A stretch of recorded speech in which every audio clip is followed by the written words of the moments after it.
Hi there, I'm Wendy McCallum, burnout and alcohol coach and wellness expert, and you're listening to Bite Size Balance, where everyday extraordinary women share their stories, expertise, and wisdom, all in the name of lifting each other up and creating a better life by design. Whether it's wellness, career, relationships, food, alcohol, mindfulness, hormones, or parenting, we talk about all things women's balance. If your life looks great on paper, but it still feels like something's missing, you're in the right place. Welcome to Bite Size Balance. Hello, everybody. Welcome back to Bite Size Balance. I'm your host, Wendy McCallum, and I am really happy to have Shelly Tate here with me today.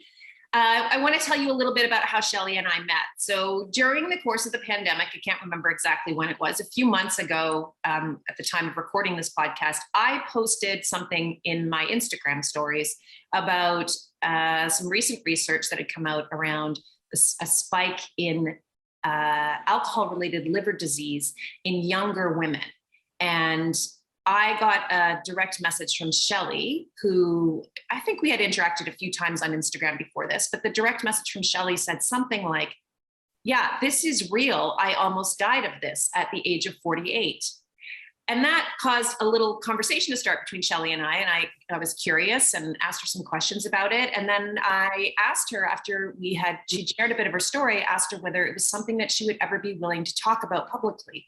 And she graciously agreed to come on the podcast and tell her story, which is a really incredible story around burnout, alcohol, liver disease, and recovery. And Shelly has some really important lessons and information to share. So I'm really, really happy to have her here today.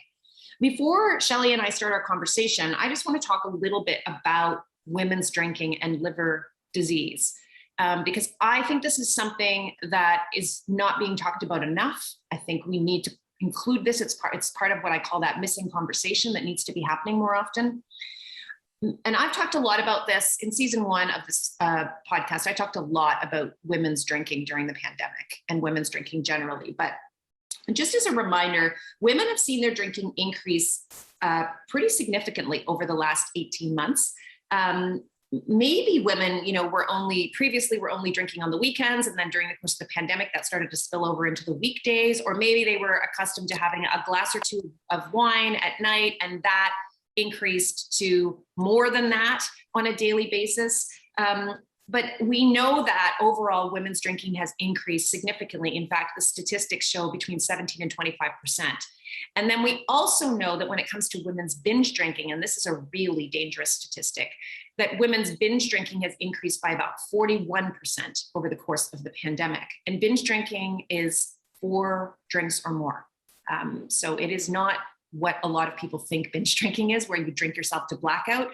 4 drinks or more constitutes binge drinking in women. So that statistic is really scary, that 41% rise. And why is this? Well, it's because during the course of the pandemic, the level of stress and overwhelm that was on women, and for many of us, frankly, it's still there because the pandemic has not resolved itself, at least at the time of the recording of this podcast episode. So we have had this increased stress and responsibility on us as a result of working from home, trying to manage kids at home, homeschooling for a lot of us, or supervising education online.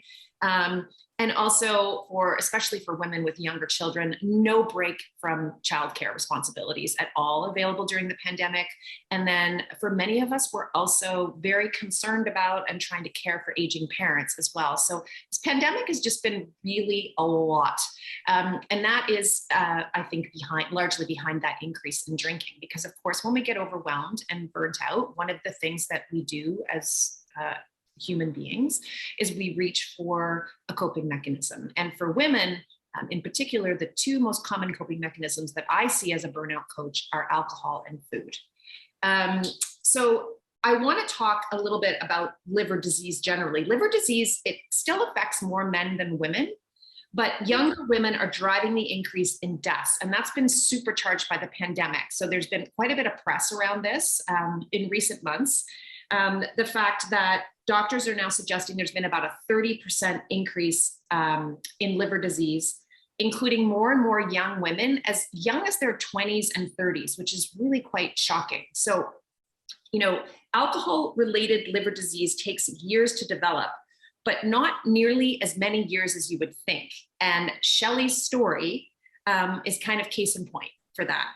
I think you're going to find Shelly's story surprising, amazing, and inspiring. When I first heard it, my first thought, honestly, was this could happen to anyone, because it can. So welcome, Shelly. I'm so glad that you're here. Thank you so much for agreeing to come on the podcast today. Oh, thank you, Wendy. And I love your podcast. And it's been very helpful, even in my recovery. So thank you for having me. Oh, that's so great. I think this conversation is going to be really helpful to a lot of women. And I know we're going to be talking about a lot of things that are really personal for you. And so I just want to say right up front, I know this is a big deal that you're on here and you're talking about these things. And I know it's going to help other women. So thank you in advance for that. That's awesome. So why don't we start with where it all started for you? So when you were young, what kind of role did alcohol play in your life as a kid? Oh, huge. So my grandparents were alcoholic on my mother's side. So there was a lot of violence. There was never a time I went there where there wasn't drinking, and it never turned out well. There was a lot of physical violence between my grandparents, which I witnessed. So from a very young age, I was always told, don't say anything, like it's private.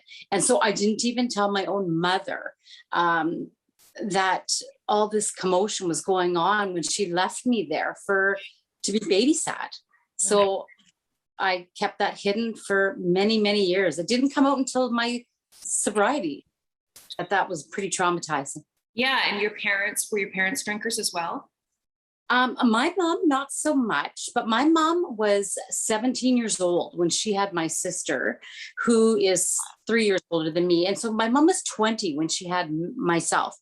There was always drinking around, more so with my father than my mom at the beginning.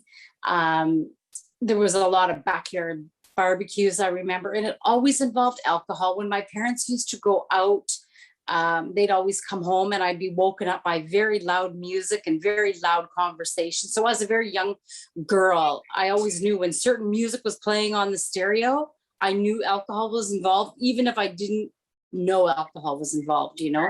Yeah.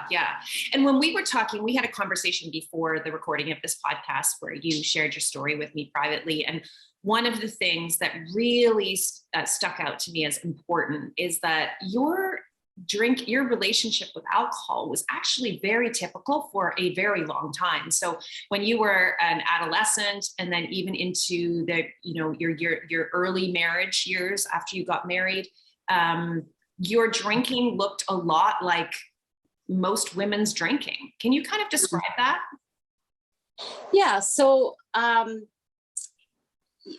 in high school, I was never a big drinker. Actually, I did indulge a little bit, but nothing crazy. I was through most of those years, I was very focused on, I had a very disruptive home life. My parents ended up divorcing, and my mom remarried, and that whole amalgamation of two families was very difficult. And my mother started drinking and my stepfather drank, and it was just utter chaos. So during my high school years, I ended up having to leave home and go move in with an aunt. And my biological sister had to go and move in with another aunt because we just couldn't bear the stress, but we couldn't make heads or tails. My mother she wasn't a talker, which shocker, I wasn't either. So at high school graduation, I wasn't even living at home. So then I knew very young that I was in fight or flight most of my life. So I knew that I had to make something of myself. And so after high school, I went on to be a hairstylist. I went to school and I became a hairstylist. At 21 years old, I opened up my own hair salon, and it was a huge success. So at 21 years old, I was making enormous amounts of money for a person who didn't know how to handle money. Drinking was not really an issue there. I ended up getting married at 25, and 4 months after I got married, I had a baby. So I was expecting when I got married. And so during that time, my husband was unemployed. So I was the full-time breadwinner, and I was trying to juggle all that. And then he got accepted into teachers college.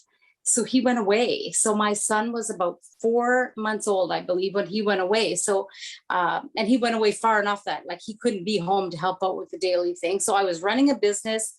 I had a new baby, and yeah, trying to just manage all of that in the first year of my marriage. And so not a lot of drinking happening then, because you're busy and you're taking care of your baby, and then you had another child just a few years after that, right? You had your first child in 1993, your second son in 1996, and then a third son in 2000. Mm-hmm. And during the course of that period, when you were having your children, you're still working for most of it, but at some point you have to scale back on your work because you just can't do it all. Mm-mm. And I thought I could do it all. Yeah. So I had, at one time, I had 2 kids in school at this point. I had the new baby, and my husband at the time was in education. So he was busy days. And that happened, for about the first 3 years of him in education, is when I started to be lonely and start hanging around with the neighbors and the people who had kids my age. And that's where we started doing park dates, and we would bring our wine to the park and have backyard gatherings before dinner. And we always had it all under control. Yeah. That's really typical. And that's why I really wanted to talk about this time in your life, because the type of drinking that you were doing, from what you told me, is the type of drinking that most young moms start engaging in. It's that mummy wine culture thing where the wine is at, it's at the kids' activities. It's also at the adult social gatherings. It's, a glass or 2 of wine, and then you go home and you take care of your kids and you go to bed. It doesn't objectively look problematic. And I think that that's where you started out. And it wasn't happening all the time. It was happening a couple nights a week, maybe, right? Mm-hmm. Yeah. And subconsciously, over the time, I knew I was drinking too much and I didn't like it. And so I was trying to micromanage the children, and I was trying to micromanage the drinking. And I played all those scenarios in my head. Hey, Wendy, like, you know what? I'm just gonna drink on the weekends. And that worked out for so long for me. And then it crept into Thursday, and then it crept into Wednesday. And then it got to the point where weekends were so busy with the kids and all of that. It just crept into every day of the week. Yeah. And one of the things that you told me that I thought was so interesting, that's going to resonate with so many people listening to this podcast, is that one of the things that was kind of a turning point for you in terms of your drinking and kind of ratcheted your drinking up was the fact that your boys were all really good hockey players and in the kind of competitive boys hockey world. And that involved a lot of weekend tournaments. So you were away regularly on the weekends with a boy. I think you said almost every weekend, once the 3 of them were in it. And, and talk to us a little bit about the drinking culture that's associated with that, or was for you. Okay. So yeah. So you would go to a hotel for a hockey tournament, and it was not abnormal for everybody to be piling into the lobby of these hotels with their luggage and their children's hockey bags and their cases of beer, or the LCBO bottles in Canada, as we call them, and so in my mind, I thought, yeah, you know what? This is what we do. This is what you do. And there were people that drank a lot more than I did. So that was also very, very dangerous for me, because I was always looking out to question my drinking. Well, you know what? They drink way more, or what have you. But those weekends became more frequent as the kids got into more competitive hockey. We went from, small town home arenas where people were having a drink in the hotel room to spilling over into summer hockey, where alcohol was being on the tailgates of people's trucks. And then when you were on a bus, it was on the bus. Yeah. Then we ended up as they got to play at higher level hockey, these bars were in the arena. So it's like, you had to be there an hour and a half ahead. What are you going to do? You're going to go sit in the lounge and you're going to have a few drinks. I actually remember thinking to myself in a very weird way, well, I'm never going to get on a vacation. So I'm going to turn all of these weekends into little mini vacations. And they were not vacations. That's I think that's such a common thing, Shelly. I think back even to when I was drinking, I have I have a boy and a girl, and my son was quite active in sports as well. And he was going away. That my husband was a hockey coach though, so he was the one who often did those tournaments. But my daughter was a competitive gymnast, a rhythmic gymnast, and I used to go away with her all the time as a parent chaperone, or when she was younger, we just had to go. When our kids were really young, we had to take them. And drinking was a part of a lot of that for a long time. It's changed. Largely because we realized it had to change as an organization, but it was a big part of those weekends away. There was always like, where's the parent party happening? What room is the parent party happening in? And I totally get what you're saying. The whole, this might just be my vacation for the year thing. I remember thinking that, I get to go to Toronto. This is my big vacation. I spend the weekend in the gym.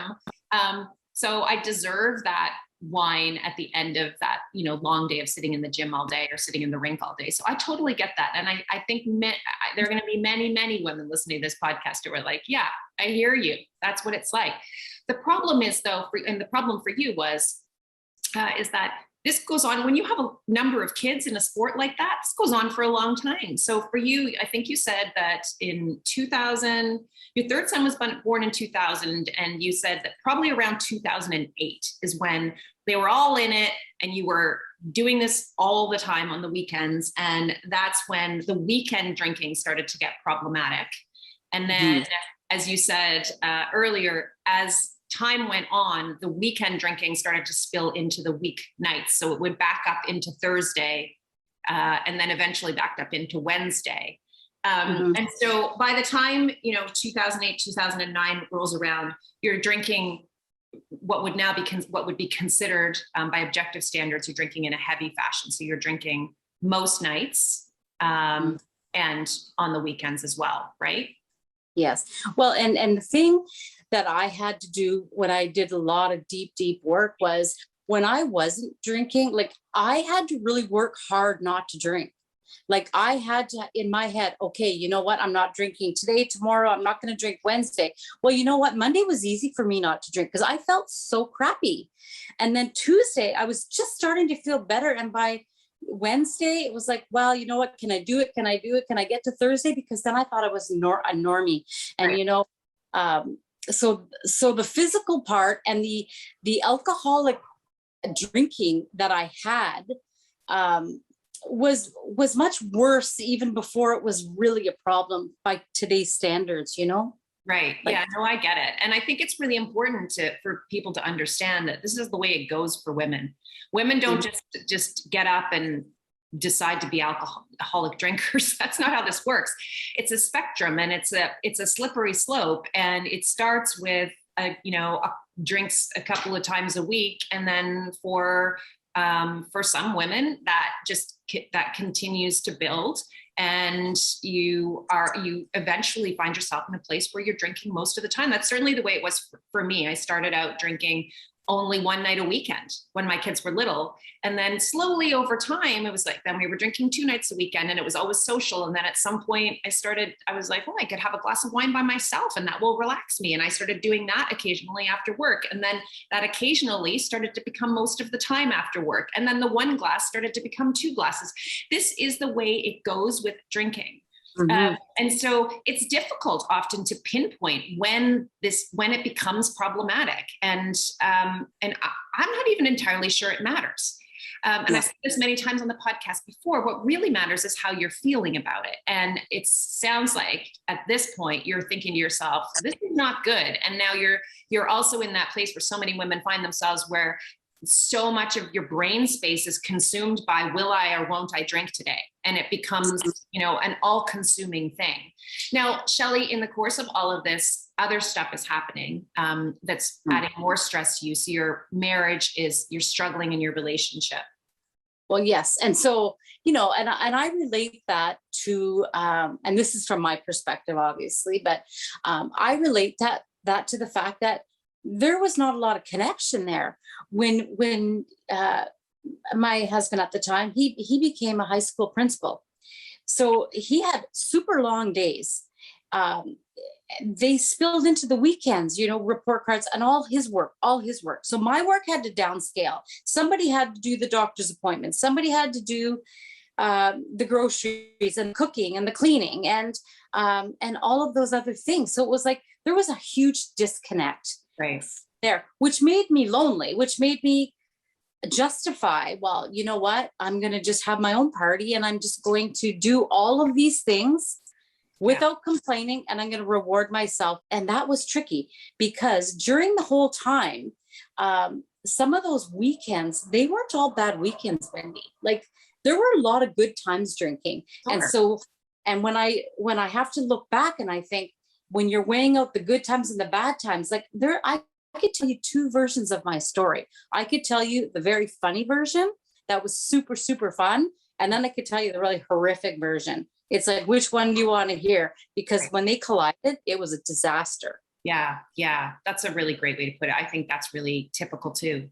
I think, and it's one of the reasons why we stay drinking for so long is because there are lots of things that we believe that it's bringing us, including more fun. And I think it's also really common for women who find themselves in that place that you found yourself, which again is super typical, where you find yourself having to sacrifice some of the things that are really important to you in order to do some of the other things that are really important to you, including taking care of your kids. And so in our 30s and our 40s, we very often find ourselves giving stuff up and not having any time that is our own. And I cannot tell you how many times I've had women say to me something like, that glass of wine is my me time.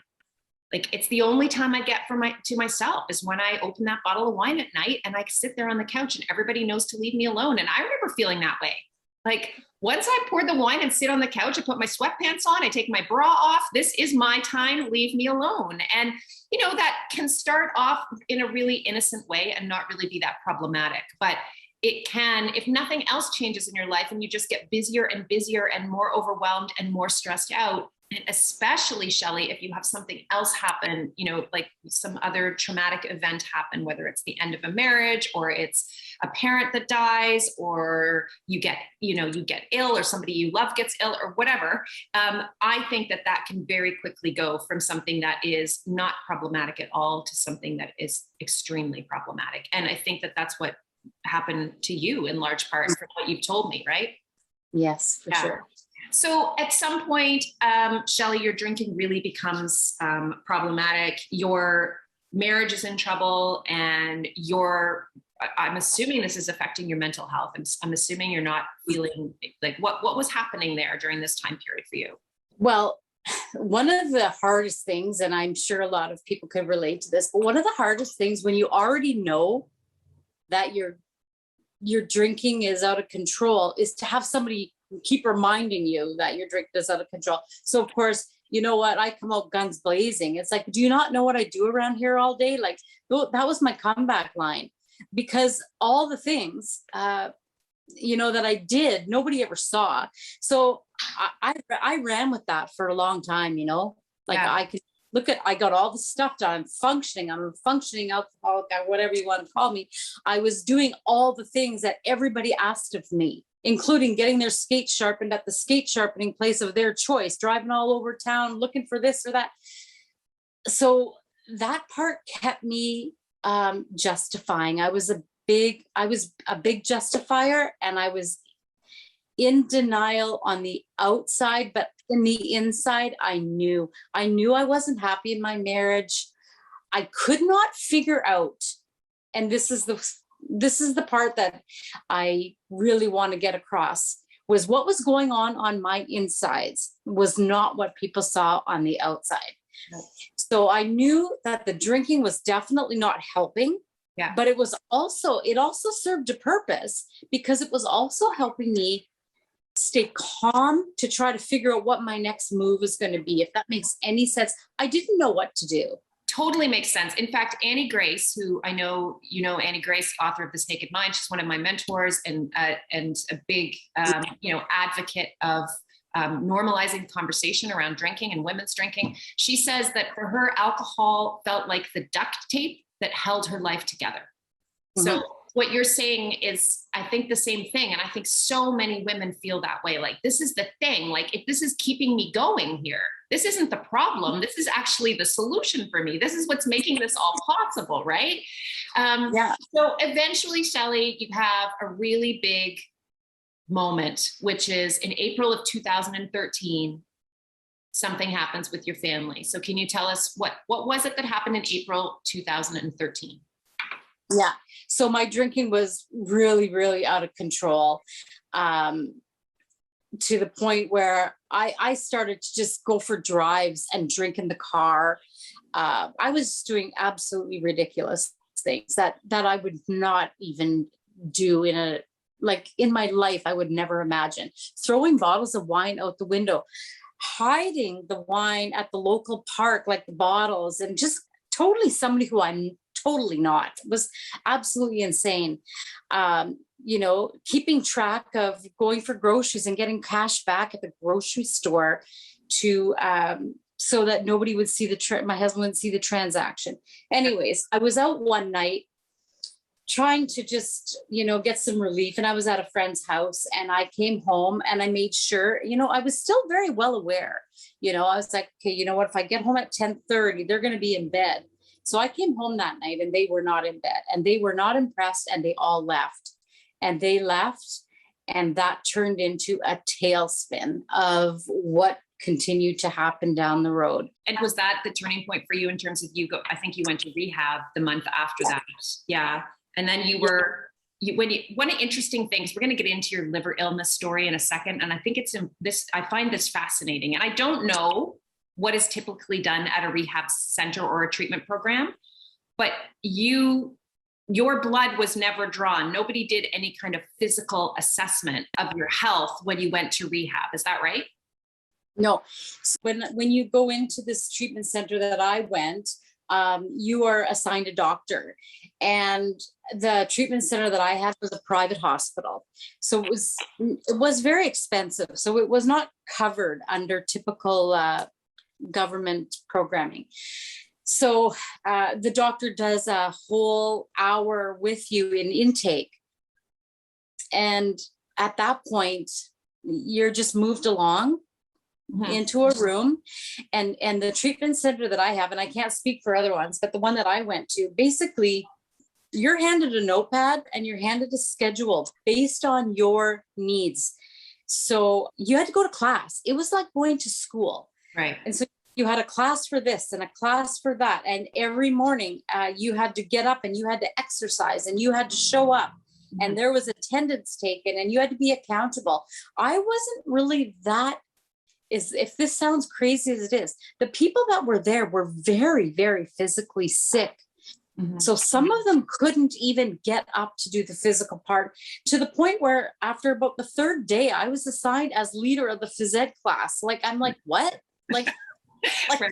But you in all of this, you were not, nobody was doing any testing, sounds like, to see where you were at in terms of your liver health. So your drinking is problematic enough that you've had a lot of moments that have happened that have been really risky. So you've been engaged in risky behavior. Your marriage is in trouble. Your husband's left you with your and taken the kids, and you're at rehab, and there's no one's drawing any blood. I think this is important, just given how this all unfolds for you as you go forward. So you get out of the treatment center, and you were able to stay alcohol free for 5 months, right? Yes.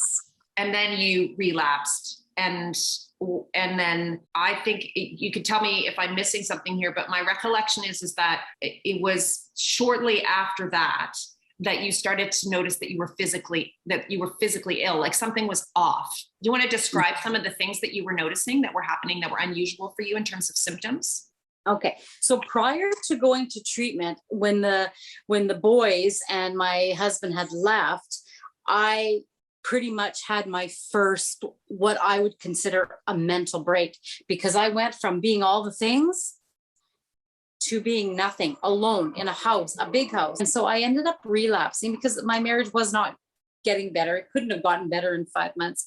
I ended up relapsing and hiding it right for a little bit. And then it was like noticeable. And that's when everything kind of went downhill again. And then at some point you started having nosebleeds, right? So you started having physical stuff happening. Yeah. So bruising without even banging into anything. Like I would be bruising. My nose was bleeding. At this time, my husband asked for a separation and my house had to be sold. We also had a cottage. So I was dealing with that part of my marriage.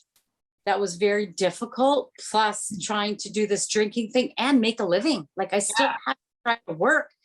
So yes, the nosebleeds, and then it got so bad that I just couldn't even get up enough energy to go to work. I just couldn't.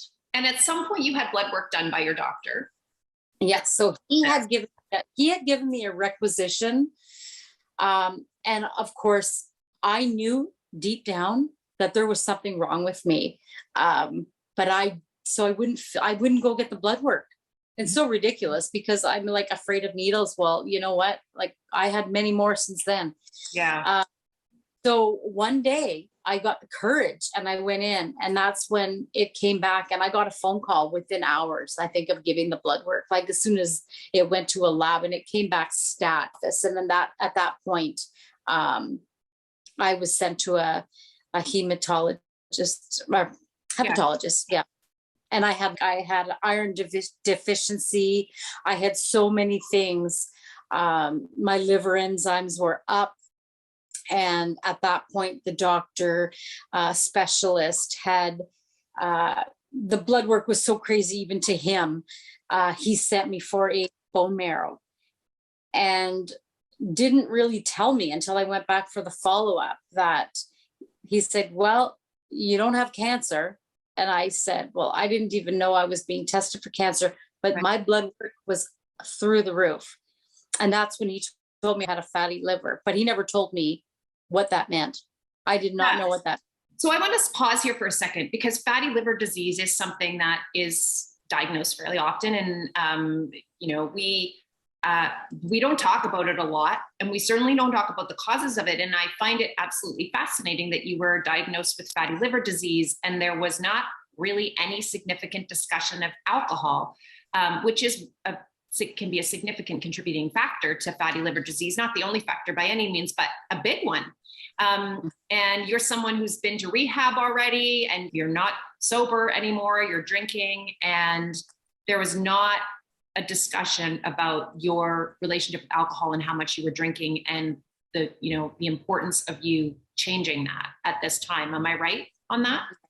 Absolutely right. Yeah. Mm-hmm. There was a conversation that drinking, but at this point, when you have fatty liver, which I've now realized, like there's non-alcoholic fatty liver and alcoholic fatty liver. So, I mean, I don't know to this day. And he is still part of my care team, but a very small part, really. But yeah, he mentioned alcohol. But again, when you are as sick as I was at this point, you're not even thinking straight. My brain was really messed up, and I don't even think I was telling the truth. Well, this is the other thing too, and I mean, this bears talking about, and I will ask you this question. How often did you tell the truth when someone asked you how much you were drinking in the medical system? Because my experience is with women, and I know that statistically this is true, that we don't tell the truth. So we underreport. We significantly underreport how much we drink when we're asked by a healthcare practitioner. Did you find that to be the case for you? The way I was drinking, there would be no way to know, Right. because I would be what I purchased, and then there'd be what I had at the neighbors, and then there would be what I had on the way home when I stopped for lunch with a girlfriend. There would be no way to report that. I would need a journal just for that. I lied by omission, but I also lied because, you know what, I had bigger problems and worrying about that at that point. Like I was just trying to survive. Yeah. I mean, this is like, it just goes to show the complexity of this problem. So you have on the medical side of things, they're not emphasizing the alcohol connection. They're not giving you any specific strategies or supporting you in a treatment plan around changing your relationship with alcohol and drinking less or quitting drinking. But at the same time, you're not giving them all the information maybe that would be relevant and necessary for them to do that. So it's so complicated. And I think really the thing that I'm always when I'm talking to medical practitioners, whether they're, in the conventional medical system or they're in the complementary care alternative system, I'm always saying, like, you need to question a little bit the information that you get given by the female patients that you're working with, because they're likely underreporting this stuff. And I think the assumption should be that they're underreporting it. And I know many doctors have told me that they do assume that they're underreporting it. In fact, the typical thing to do is to triple it, actually, what's being reported by women. So you are diagnosed with fatty liver and you're discharged, basically discharged at that point, I assume, and do you have any continued care in relation to that as you go forward? Or is that kind of the end of that? How did that play out? Yeah. So when I left there, like, I still drank because I didn't know anything about fatty liver. And at this point, this is where your brain really, like, the alcohol was really playing tricks on me, because what I thought was working to help me sort everything I was going through, it was also starting to affect my thinking. And so I just continued to drink instead of doing research and doing something at that point, because I was so lonely and so lost. And basically, I was handed an eviction notice from my life. Right. Because basically everybody walked away, not just my own immediate family, like my in-laws and my siblings, like everybody was like up in arms with me. I had a few good girlfriends that stuck by, but yeah, I wasn't thinking straight. So yes, I continued to drink. You had a DUI at some point? Yeah. So yeah. This was the turning point where I started to notice that some clothes of mine that I would wear, at this point I wasn't very big, so my clothes were not fitting, and this was very rapid. Like, they were just all of a sudden starting to be very, very tight, and I couldn't figure that one out because I wasn't eating; I was only drinking. Right. So I came back from a friend's house one morning rather, and I got pulled over. But interesting is I pulled myself over first because my head was so dizzy, and I hadn't really drank that much. So I knew there was something wrong with me, and I pulled myself over and I sat there and I got scared. Well, what if they think I'm drinking? Because I was drinking the night before, but it wasn't heavy. So I thought, I'm just going to drive a little further and pull into a parking lot and call for a ride. And I got pulled over between that kilometer of that decision. And I'm grateful for that. But, I got charged with impaired. But she was very compassionate, the police officer. And so I ended up feeling so much shame over that, that on the way home, I had to stop at the liquor store to get more alcohol to deal with that debacle, which is absolutely, to me right now, absolutely. I should have been in a mental hospital at this point. Yeah. Like, I was not thinking. So after that happened, 2 weeks later, I had originally had a plan to drive down to Toronto to visit a friend. Of course, now I didn't have a license. So I got a ride down there in my thinking. And in that time is when we had gone to a resort, and that's where I got sick. Yeah. So let's spend some time here because this is really the part of your story. I mean, this is all your story is really pretty amazing all around, Shelly. But this part of it for me blew my mind when you told me this. So in June of 2016, but what I want to emphasize here is that your drinking really started to escalate in 2008. So this is 8 years later. So you've had 8 years of increasing drinking to a point where it's really very, very heavy drinking. But just 8 years, you guys who are listening to this podcast, 8 years of drinking. And so it's June of 2016. You decide to go, you're meeting somebody at a resort, a relatively new friend you're meeting at this resort. Tell us what happened there, because this is just an incredible story. So presumably you're going there and you're feeling okay. You know, you're not feeling really ill when you go, you're feeling okay. Yeah. So when I went there, we went to this resort and I remember going to get a fishing license, and we rented a boat and we went out in the water, and I was told this after. I have to be honest with you and tell you that I had to be told this, that I had probably one cooler. During the evening, it was a pretty high-end place. We had like a 5-course meal. Wine was ordered to the table, and I had an evening that was fairly normal, even though I don't really remember it. And it wasn't because of the alcohol. This is part of the story that I'm going to lead up to. So it was the next day that I went for a massage at the massage place, swam in the pool. But after that, I started to go into a deep fog, and supper time came and I could not fit into my shoes.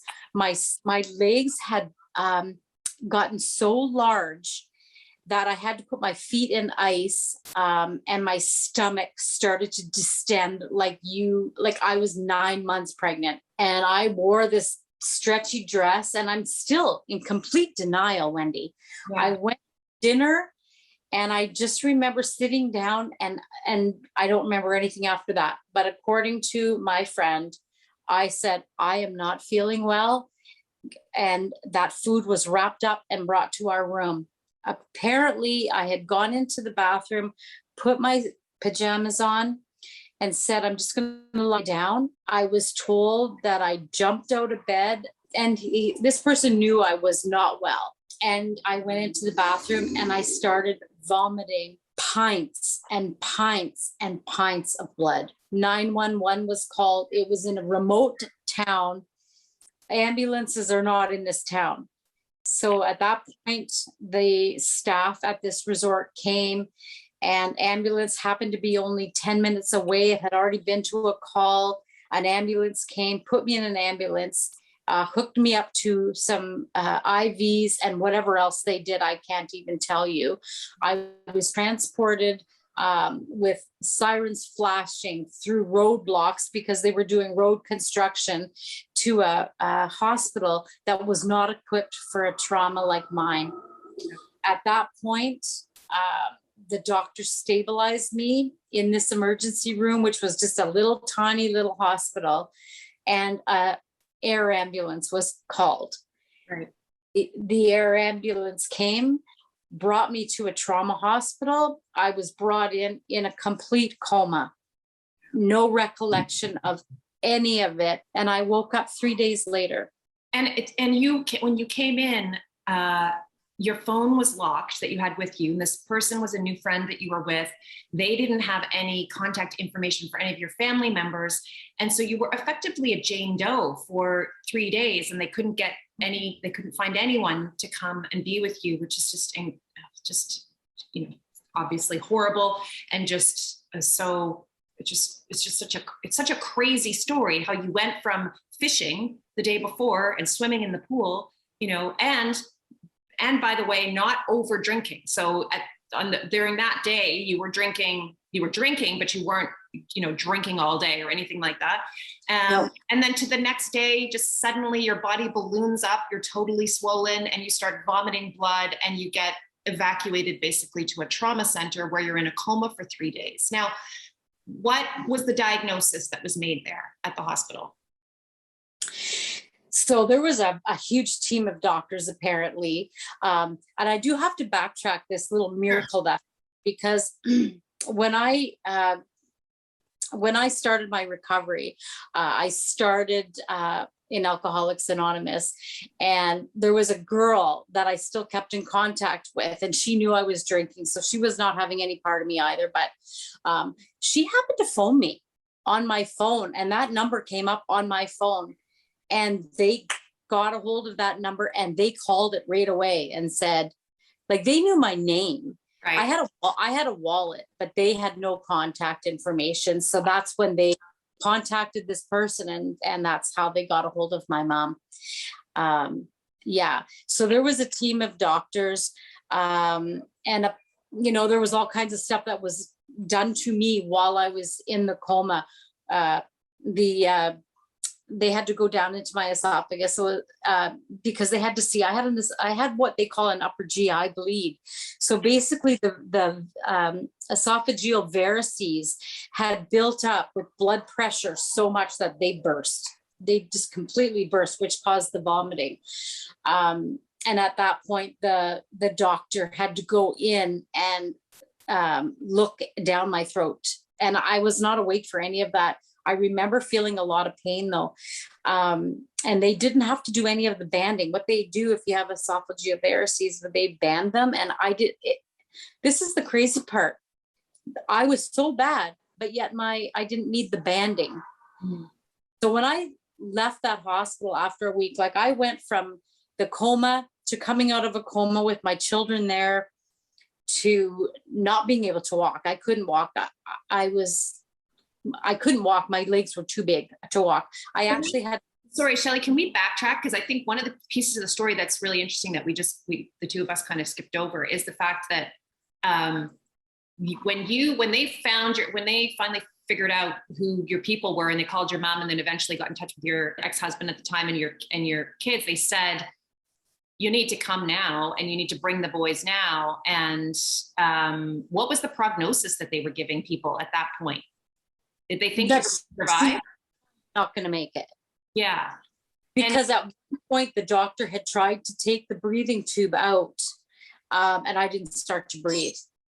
Right. So they said they put it back in. Yeah. And then at this point I had a cousin who had shown up at the hospital, and that's when she said, well, you just keep her. We're going to wait till the kids come. Yeah. And then they came, and then I woke up after they played the music in my ear. Yeah, but tell me too, the other thing that you told me that I thought was fascinating. I know there's so many little pieces to this story, and I'm just some of them stuck in my brain when we talked in our pre-interview.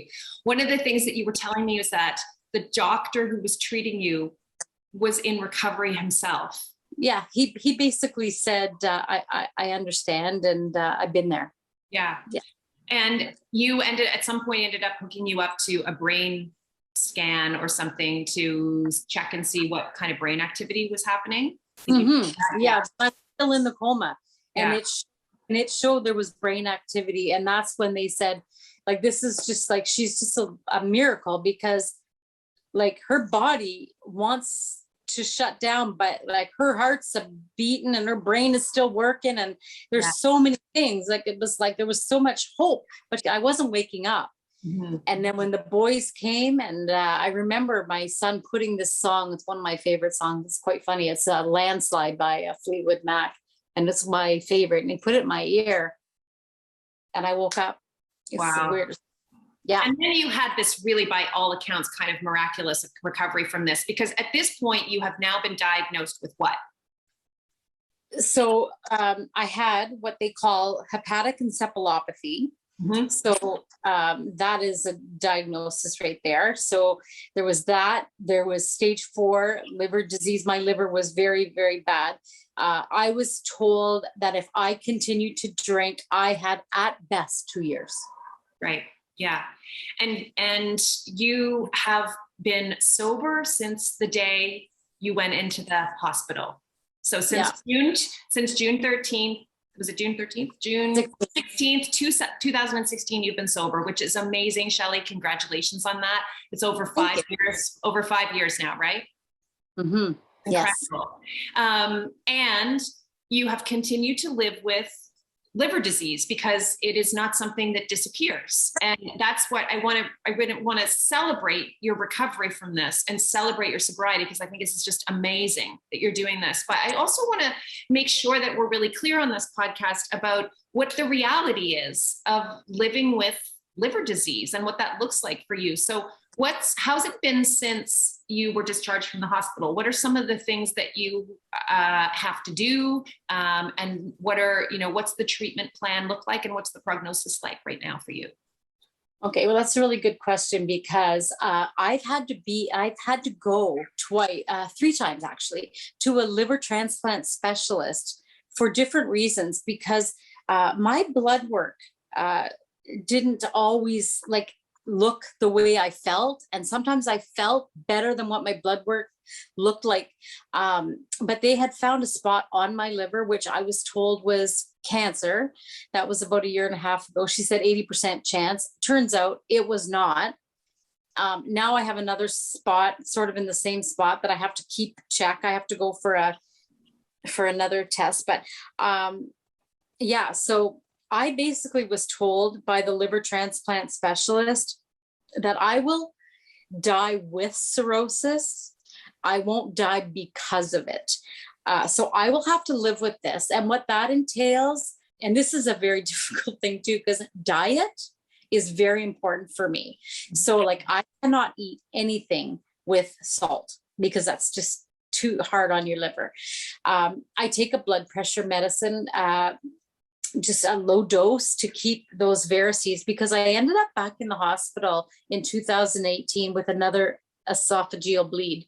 And I wasn't even drinking. But what happened was, when you have liver cirrhosis, your liver becomes very, very tough. And so, it is the second largest organ in your body, and it's a fairly lean organ.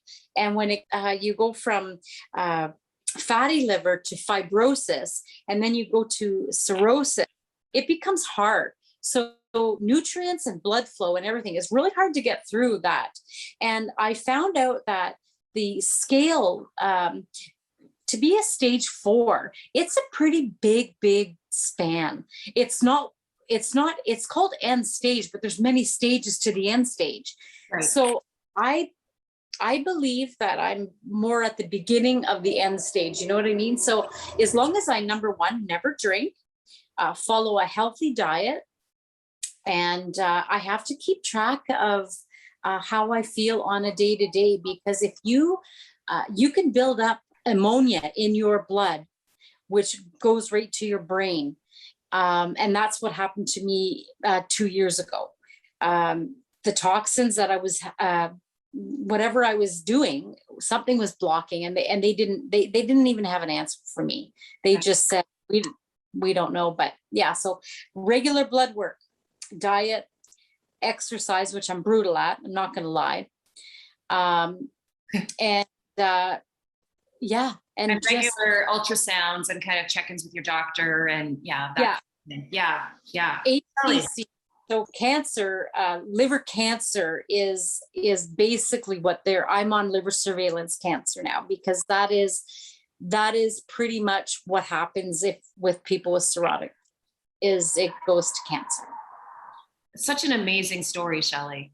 I mean, this is the second time I've heard it, and it's just still blowing my mind that you survived that and that you are where you are today with it. And I just think it's so incredible that you are willing to come and talk about it, talk about this stuff out loud, talk about drinking out loud, talk about liver disease out loud, talk about recovery out loud.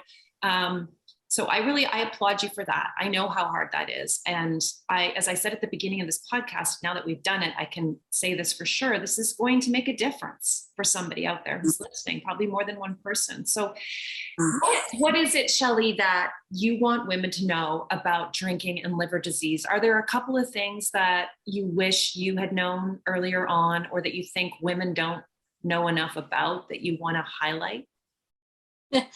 Well, it's interesting because like I had no idea my whole life that alcohol was bad. Like I didn't know. I just thought, you know what, it made me funnier, it made me all the things, and then it made me, almost dead. So, but I would say, look at your body. How do you feel?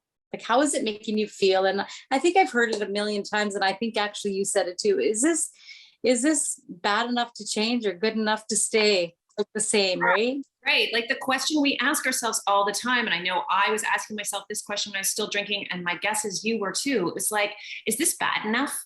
Like, is this a big enough problem? Do I need to make a change? Am I an alcoholic? Is this problematic? And I think the question that would have served me so much better if I'd asked it earlier on, and eventually it did become the question for me, and it's the reason why I don't drink anymore. The real question that mattered was, is my life good enough with alcohol in it? Exactly. Like, what would my life be like potentially without it? How would I feel? What would my mental health be like? What would my anxiety levels be like? What would my days be like? Would I be more present with my children? Would I have a more fulfilling and satisfying life and better relationships? Like, what might be possible for me without this thing in my life? And I love what you just said there, Shelly, about not knowing that it was bad in those simple words, because that is such a big problem. And we are not talking enough about the fact that this is a drug. It is a drug. We break it out. We call it drugs and alcohol, but alcohol is a drug. In fact, it's the most dangerous drug of all the drugs out there. It kills more people. It is on the scale of drugs, dangerous drugs. It is the most dangerous drug. You can go look it up. More dangerous than things like opioids and, many of the other things that we talk about, like crack cocaine, things we talk about all the time as just being like, oh my gosh, no, never, right? Alcohol is a really, really dangerous drug. And the problem is, as has been really evidenced by your story, as you have told it so beautifully today, Shelly, is that this is a slow burn for most women. You don't start out abusing alcohol. You start out drinking socially. That's how most of us start. And over time, depending on what happens to you and how your life goes, you start using alcohol more and more and more. That's not your fault. It's because it's an addictive substance and because our body builds a tolerance to it. So the more we drink, the more we need. And it's also because we are not talking about this in the way we need to be talking about it, which is about, from the perspective of prevention.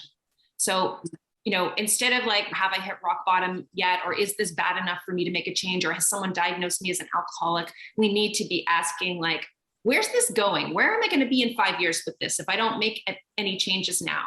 What's the chance that this is going to get better on its own? And I think you and I both know the answer to that is zero. Well, the question that I had to ask myself, and I've learned so much in recovery, and like recovery for me will never end. Like I love recovery people because you know what? They're just the wisest. But I just could not, like when I look back at my behavior, like that person doesn't even exist.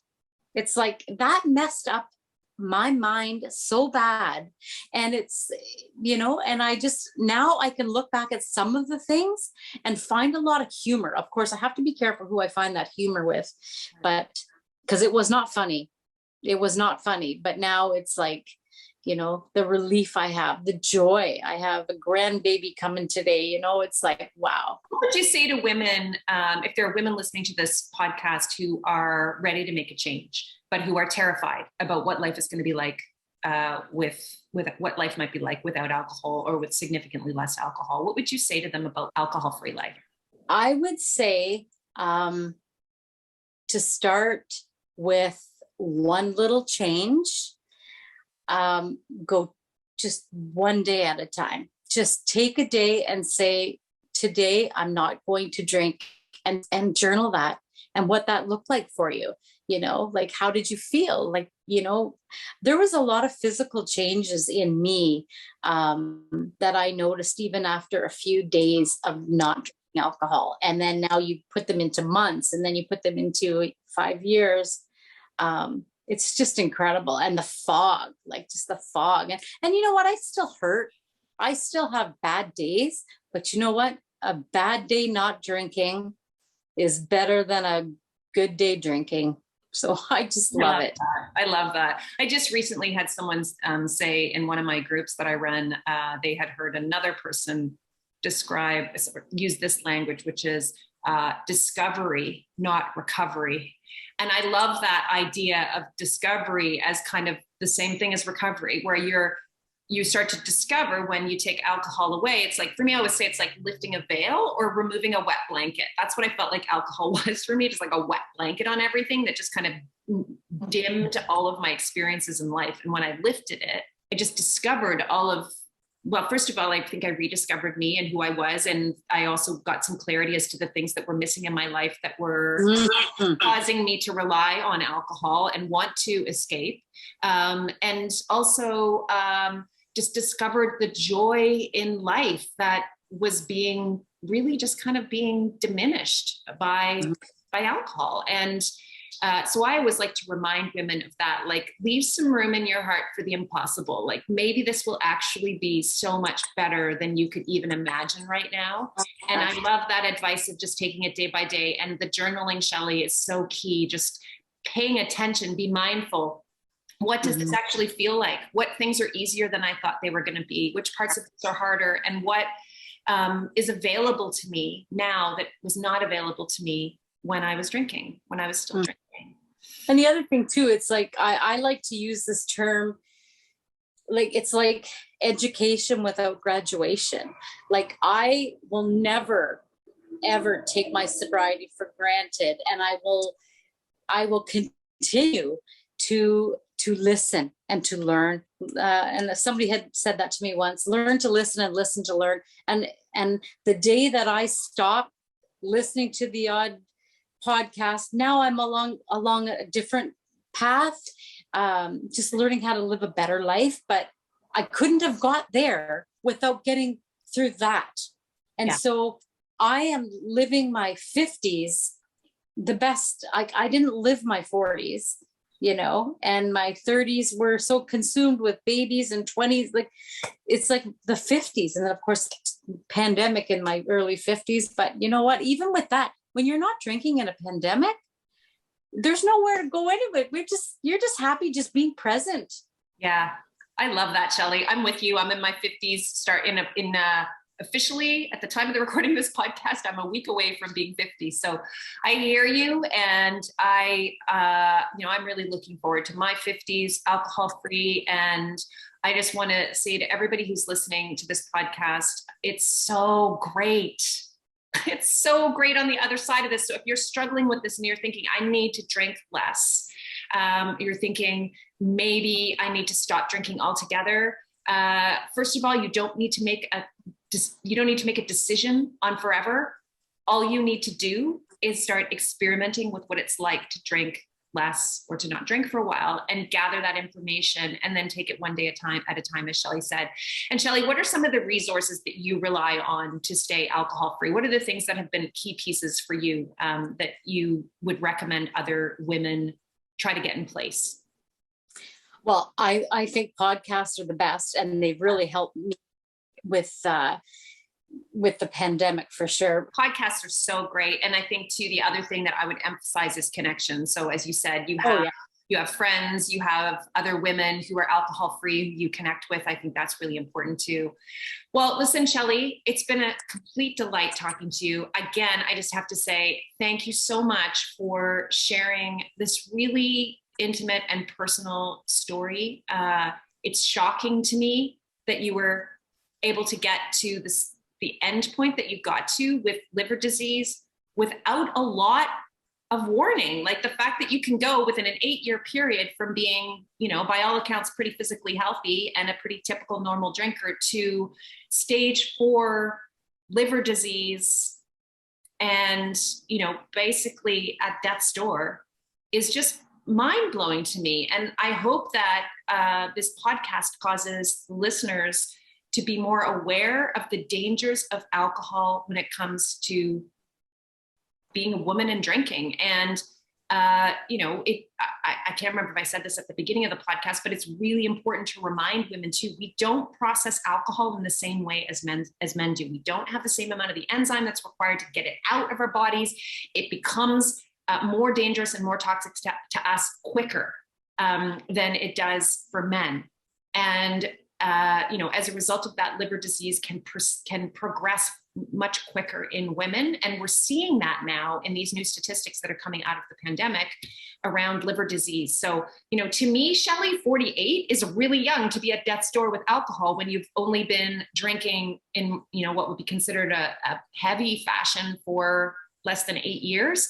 But now what we're seeing from these statistics are women in their 20s and 30s who are being diagnosed with liver disease. So thank you for being here today, Shelly. Thank you for sharing. It's been an absolute pleasure. Oh, thank you very much, Wendy. You've been listening to Bite Size Balance with your host, Wendy McCallum. As a certified Naked Mind coach, I help busy women like you find freedom from alcohol. If you're starting to question your relationship with alcohol, you'll want to listen to my free 3-part video series where I address the top 3 myths around why you think you need to drink. Sign up now at www.wendymccallum.com/myths. That's www.wendymccallum.com/myths.